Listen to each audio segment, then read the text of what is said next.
Chapter 1. Jim Riley was 14 years old, and he lived in the beautiful city of San Francisco in California. He was short, thin, and wore glasses. He had brown hair and blue eyes. His mother died when he was 6 years old, and his father lived in another city. Jim lived with his grandfather. This was his first year in high school, and he liked it a lot. His favorite subject was science. On weekends, he had a part-time job at a supermarket to make extra pocket money.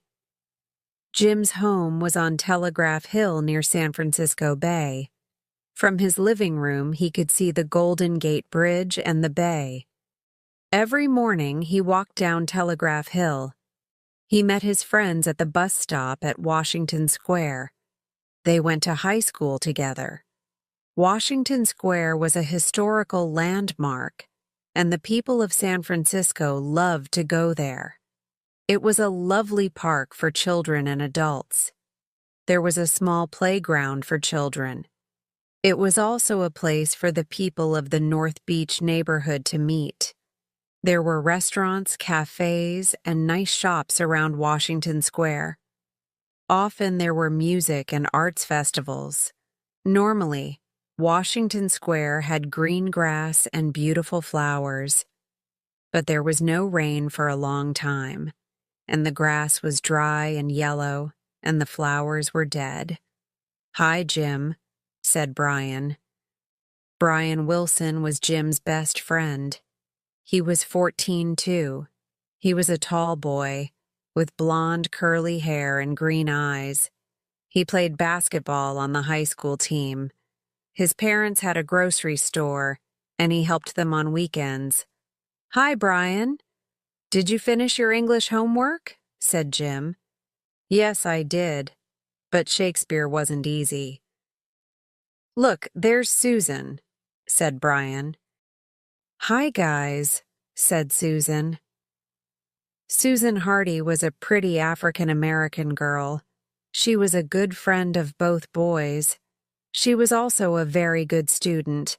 She had a part-time job as a babysitter for the children of her neighbors, the Moreno family. Her brother Tom was 20 years old. He was a biology student at San Francisco University and played on the university football team. "Are you ready for the math test?" asked Susan. "I studied all afternoon yesterday, but I'm not ready," said Brian. "I'm not either. I didn't look at my notes," said Jim. The bus came and they got on. They saw their school friends and started talking. The bus was always crowded, but the bus ride was fun. When they got near Galileo High School, they could smell the chocolate from the chocolate factory nearby. They loved the smell of the chocolate. It made them hungry. The math test was difficult. The students were happy when it was finally lunchtime. They all went to the big school cafeteria. "Why is math so difficult?" said Jim. "I think Mrs. Miller makes the test difficult." "Don't worry about the test and eat your lunch," said Brian. In the afternoon, they had a long science lesson. It was very interesting. They studied chemistry in the school laboratory. They often did experiments with their chemistry teacher, Mr. Woods. They liked Mr. Woods. At 3:15, the school bell rang. It was time to go home, and it was Friday. "What are you doing this weekend?" asked Brian. "I'm working at the supermarket tomorrow," said Jim. "But on Sunday, I'm coming to see your basketball game." "I hope we win," said Brian. "I'm working tomorrow as well, at my parents' grocery store. It's always a busy day, but I'm free tomorrow night." "Well, I'm babysitting for the Moreno children all weekend," said Susan. "Do you want to go to the movies tomorrow night, Jim?" asked Brian. "Yes, that's a great idea," said Jim. "I'll phone you." Chapter 2.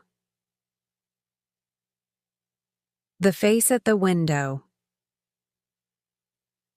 Jim walked slowly up Telegraph Hill. It was a foggy afternoon in February. Every day, Jim walked in front of an old mansion. It was a mysterious wooden building with a big garden and a fence around it.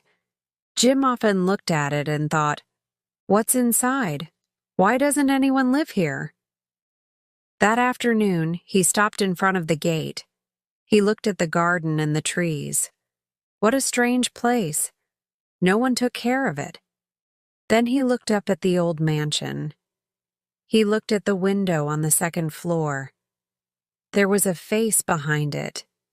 He felt cold. It was the face of a little girl with long, dark hair. But no one lived in that mansion. Who was it? A ghost? Jim didn't believe in ghosts, but who was the girl at the window? She looked down at him. He continued looking at the window. Suddenly, the face of the girl disappeared. Jim could not see well because it was very foggy. He decided to go home quickly. He walked in the door and into the living room.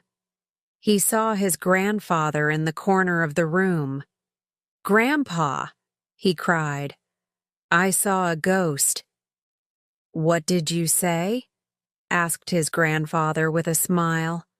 "I saw the face of a little girl at the window of the old mansion. No one lives there, but I saw a girl. She looked at me." "Are you sure, Jim? It's a very foggy afternoon. Did you see her clearly?" "No one lives in the old Stewart mansion. It's about 100 years old.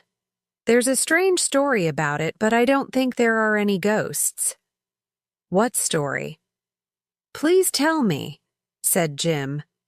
"Well, Mr. Stewart was a very rich but very strange man. He was very interested in science and experiments. He had a lot of enemies. People thought his experiments were mysterious and sinister. His wife and daughter died in a mysterious accident. It was terrible. He left San Francisco and returned to New York." "I saw a face, Grandpa. I did," said Jim. "But Jim, you don't believe in ghosts," said his grandfather. "You're right, but I saw that girl's face," said Jim. "Maybe it was your imagination," said his grandfather kindly. Jim went to his room and turned on the radio. He listened to some songs and then started doing his homework. The next day, Jim went to work at the supermarket. It was a busy day. A strange man with long hair and a silver earring came in. His clothes were old. Customers were usually friendly, but this man was not. He had an angry expression, paid quickly, and left. There was something strange about him. When Jim went home that evening, he phoned Brian. "Hi, how was your day?" "Very busy," said Brian. "Yes, mine too. Do you want to see that new science fiction movie on at the big screen movie theater? We can meet at 7 p.m. in front of the park," said Jim.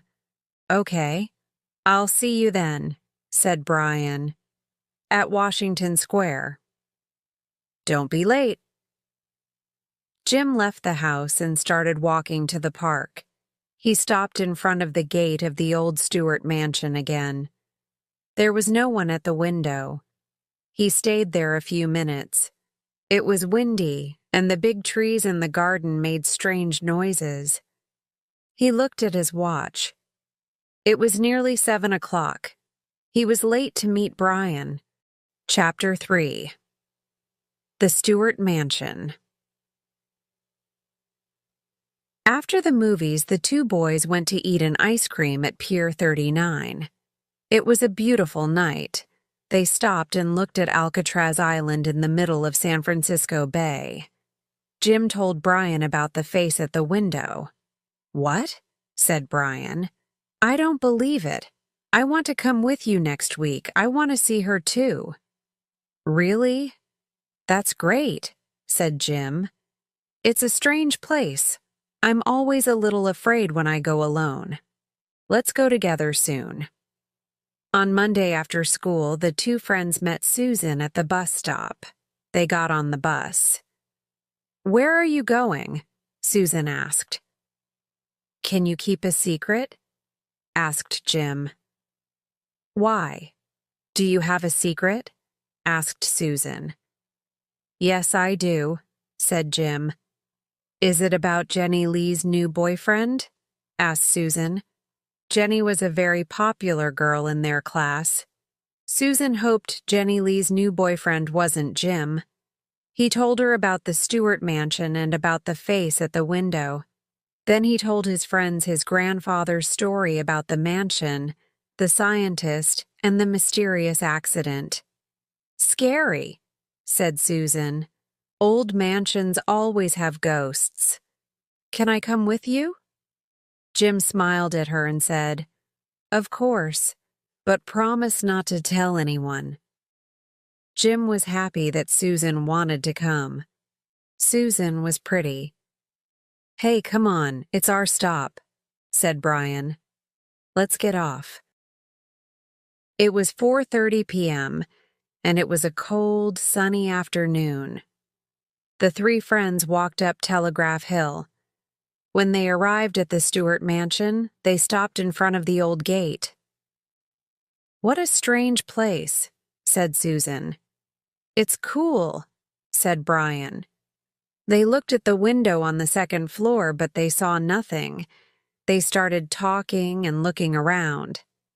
Hey, do you smell anything strange? Said Susan. They stopped and smelled the air. There was a very bad smell in the air. What is that smell? Asked Brian. I don't know. It smells like rotten eggs, said Jim. Yes, that's true. But where is it coming from? Asked Brian. Susan and Brian looked at Jim. Then they looked at the window on the second floor again. Are you sure you saw a face, Jim? Asked Susan. Jim didn't know what to say. There was no one at the window now. This is a scary place, but I don't see any ghosts, said Brian. This smell is terrible, said Susan. Let's go home and forget about the ghost. It was probably your imagination, Jim. Look, cried Jim. There's yellow smoke over there. Near the bottom window of the mansion, they saw strange yellow smoke in the air. Wow, you're right, said Susan. What's happening here? Said Brian. It smells like a dead body. Maybe there's a dead body in the mansion. Maybe this is a secret cemetery, said Jim. Brian's face became white. The three friends looked at each other. A secret cemetery? They said softly. They were curious but terrified at the same time. No one knew what to say. Oh, please, let's go home. This place frightens me, said Susan. There's something strange happening here, said Brian. They agreed to leave and went to Jim's house to listen to his new CDs. They sat in Jim's room and talked about the mansion. Then Susan suddenly said, Hey, there's the big Chinese New Year parade this Saturday night. I'm taking the Moreno children. It's always lots of fun, said Jim. I'm going to go. Me too, said Brian. Chapter 4, Chinese New Year. This was the year of the dragon. The Chinese believe that the dragon brings good luck. The Chinese New Year parade is a very big event in San Francisco. It always takes place on a Saturday night between January 21 and February 19th. The date depends on the position of the moon. Thousands of people go to see the parade every year. There are many beautiful costumes, Chinese music, and Grant Avenue is decorated with colorful lanterns. A long paper dragon moves along Grant Avenue. There are firecrackers and lots of noise. Jim and Brian took the cable car to Grant Avenue. It was always fun to ride the cable car. Susan and their high school friends were at the parade. Jenny Lee was there with her new boyfriend. He was the captain of the football team, and he was handsome. There was a big crowd everywhere. Suddenly, on the other side of the street, Jim saw the face of the little girl at the window in the crowd. Jim told Brian, "Let's follow her," said Brian. It was difficult to move because there were lots of people everywhere. Then the big paper dragon appeared in the parade. The little girl suddenly disappeared behind the long dragon. "How can anyone disappear so quickly?" said Jim. They went back to watch the parade. Maybe she is a ghost, he thought. The weekend passed quickly. It was Monday morning, and they were at school. Brian and Jim told Susan about the girl. Now she wanted to explore the Stewart mansion, too. They made plans during lunch. "Let's go this evening after dinner. Remember to bring a flashlight and wear dark clothes," said Jim. They were very excited. When school finished at 3:15 p.m., they ran out. They wanted to go home quickly. At about 7 p.m., they met in front of Jim's house on Telegraph Hill. When they arrived at the Stewart mansion, everything was dark. It was a foggy, windy night. They looked at the window on the second floor, but there was no one there. They climbed over the fence and went into the garden. The tall trees moved in the wind. "I don't smell anything this time," said Susan. "Me neither," agreed Jim. "And now what do we do?" asked Brian. "I don't know," said Jim. "Let's look inside. There are windows near the ground," said Susan. "And let's remember to be very quiet," she whispered. "Okay," said Jim. The three friends went to a window and looked inside. The glass was old and dirty. Brian turned on his flashlight and looked. There was a small room with an old desk and some chairs. "This was probably the study," said Brian. Susan turned on her flashlight. "Look at the newspaper on the desk," said Susan. "I can't see well, but I think it's yesterday's newspaper. Look at the headline, 'Water Scarce in San Francisco.'" "But no one lives here," said Jim. They looked inside another window and saw a big room with old furniture. It looked like the living room. On the wall there was a big painting of a man, a woman, and a little girl. "Look, that's probably a painting of the Stewart family," said Susan. "Yes, before the mysterious accident," said Jim. "And the little girl has long, dark hair." "She looks like the girl at the window," said Susan. "But we saw the little girl at the parade," said Brian. "How can she be a ghost?" "Remember? She disappeared behind the dragon very quickly," said Jim. They went to the other side of the mansion. There was a broken window near the bottom of the house.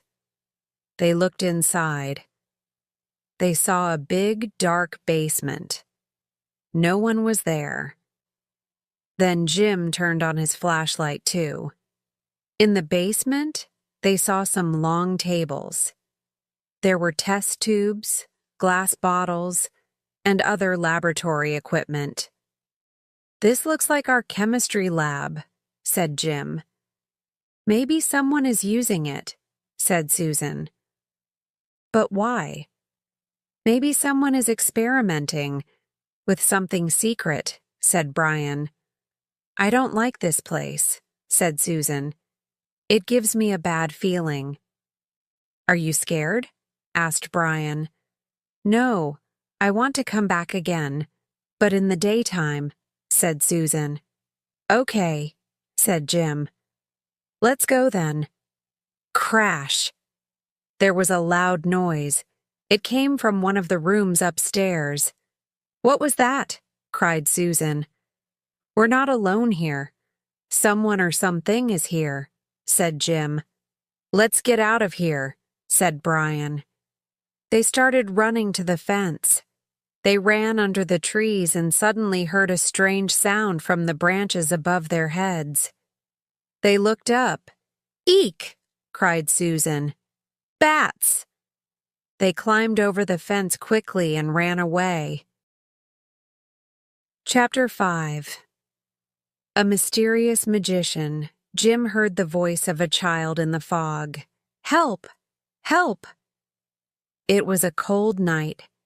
Jim stood in front of the Stewart mansion. There was fog everywhere. The voice came from inside the mansion.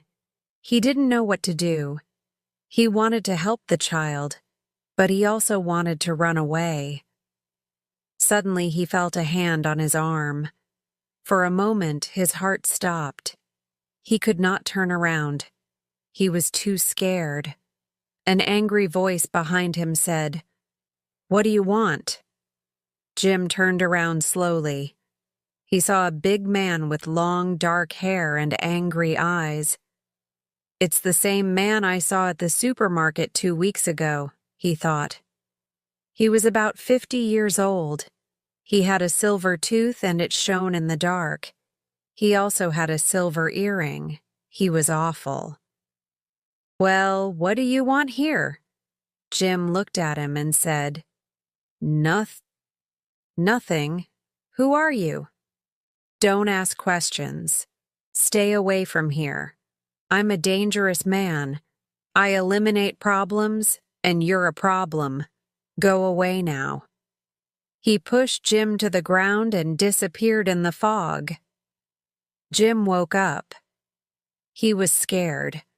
Phew, it was only a dream, he thought. He looked at his alarm clock. It was 3 a.m. The next day, Jim, Brian, and Susan went back to the mansion in the afternoon. They went to the basement window. No one was there, but there was a big black book on one of the tables. Someone was here last night or this morning. There's a book on the table. It wasn't here last night, said Jim. You're right, said Brian. And who has the keys to the mansion? Asked Susan. That's a good question, said Brian. The days passed, and something else happened. The grass in Washington Square was green again, and there were flowers. Everyone in the neighborhood was surprised and happy. Jim talked with his grandfather about this. Grandpa, it's amazing. Washington Square is beautiful again. The grass and the flowers are growing. But how? There's no rain. How can grass and flowers grow without water? Said Jim. You're right. It's strange. There's no rain, but the grass is growing, said Grandpa. There's an article in today's newspaper about it. Jim started reading. San Francisco Gazette, Washington Square. Who is the magician? The grass and flowers are growing again in Washington Square. The square was dry for months, but now it is beautiful and green. Artists from all over California are coming this year. Some people believe something mysterious is happening in Washington Square. The organizer of the jazz festival, Mike Murphy, says, I thought it wasn't possible to have the jazz festival this year, but now it's beautiful, and we can have the festival as we always do. One person said, There's no rain, but the grass and the flowers are growing. I don't believe in magic, but it's very strange. Who is the magician? Mr. Magician, can you bring San Francisco some rain too? Chapter 6. The Game. One afternoon, Susan took the Moreno children to Washington Square. They played in the small playground. Then they went to the duck pond. The children liked feeding the ducks in the pond, but the ducks were not hungry. "Susie, why aren't the ducks eating the bread?" asked little Sally Moreno. "I don't know. It's strange. They're usually hungry." "The fish aren't hungry either," said Susan. "Well, it's 5:30 and it's time to go home." The next morning there was a big crowd at Washington Square. Jim, Brian, and Susan were there with many other people. Everyone was at the duck pond. Some of the ducks were dead and others were sick. Lots of fish were dead too. "This is terrible," said Susan. "Someone poisoned those poor ducks," said Jim. At that moment the bus came, and the students got on. On the bus, everyone continued talking about the ducks. Early the next morning, Jim's grandfather bought the newspaper. During breakfast, this is what they read. San Francisco Gazette, dead ducks at Popular City Square. 8 ducks and many fish were found dead in the pond in Washington Square yesterday morning. Only last week people came to see the jazz festival. It was a great success. A scientist analyzed the grass and the water in the pond and found a high quantity of a new chemical. The new chemical is similar to Green X, but it is more toxic. Green X was a popular fertilizer 20 years ago. It is illegal to use it today, the scientist said. The volunteer organization Helping Hands is now looking after the sick ducks. Volunteers can call this number 392 Rue 369. The San Francisco Police Department are investigating the case. "Wow," exclaimed Jim. "This mysterious new chemical is responsible for the green grass. So someone created a new fertilizer, and it's toxic." "What irresponsible people," said Jim's grandfather. "Think of the children. They play in Washington Square." On Thursday evening, Jim and Brian were at Susan's house. "This fertilizer thing is so strange. Maybe it's a mad scientist," said Brian.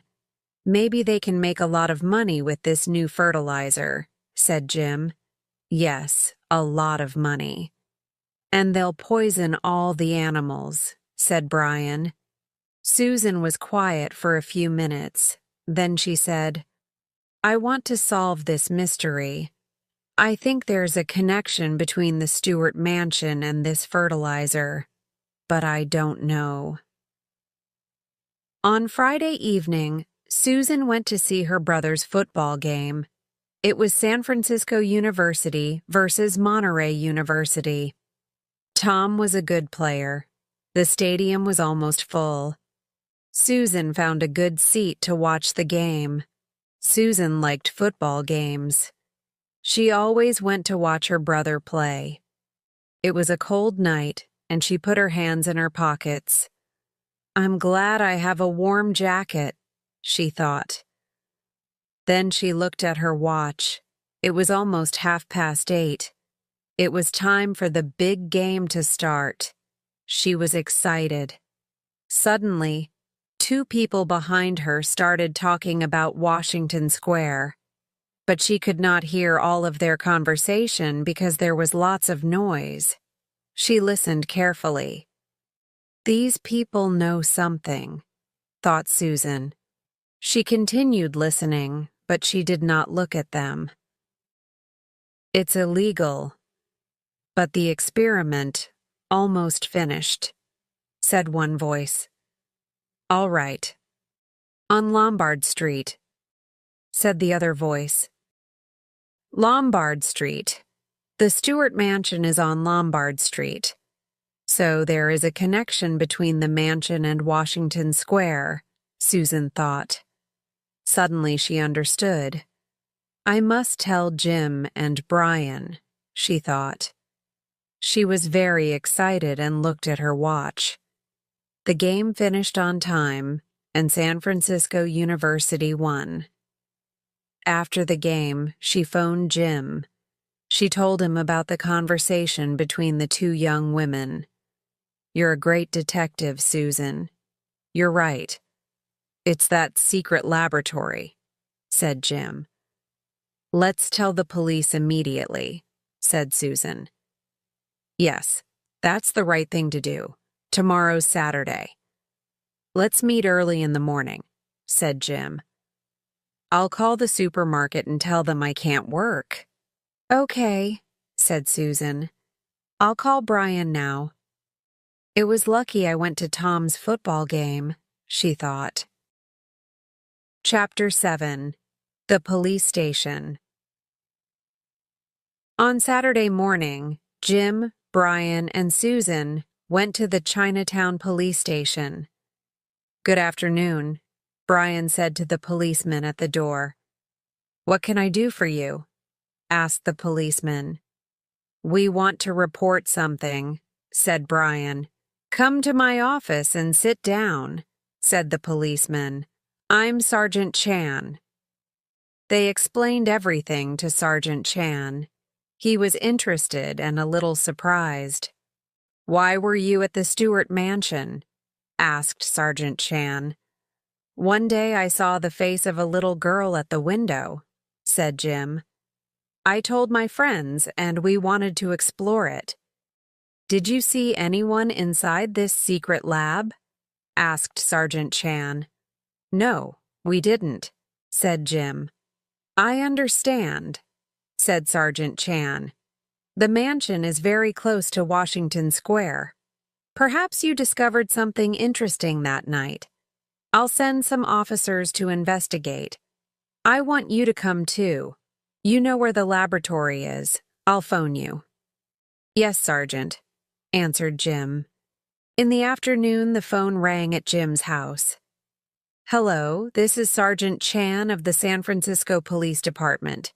May I speak to Jim Riley? This is Jim Riley. Hello, Sergeant Chan.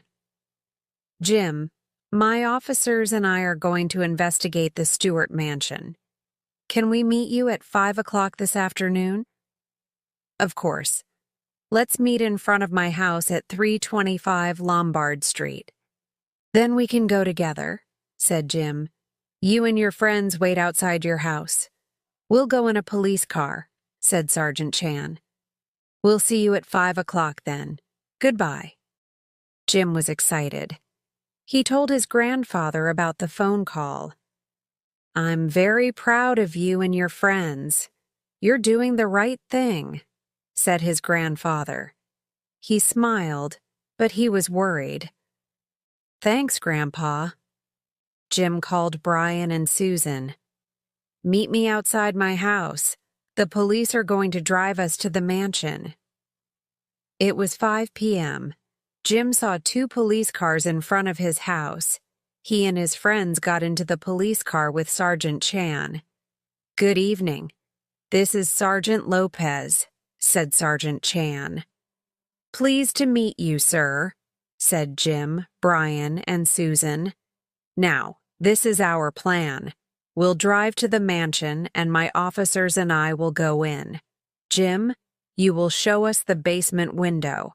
After that, you must stay outside the mansion.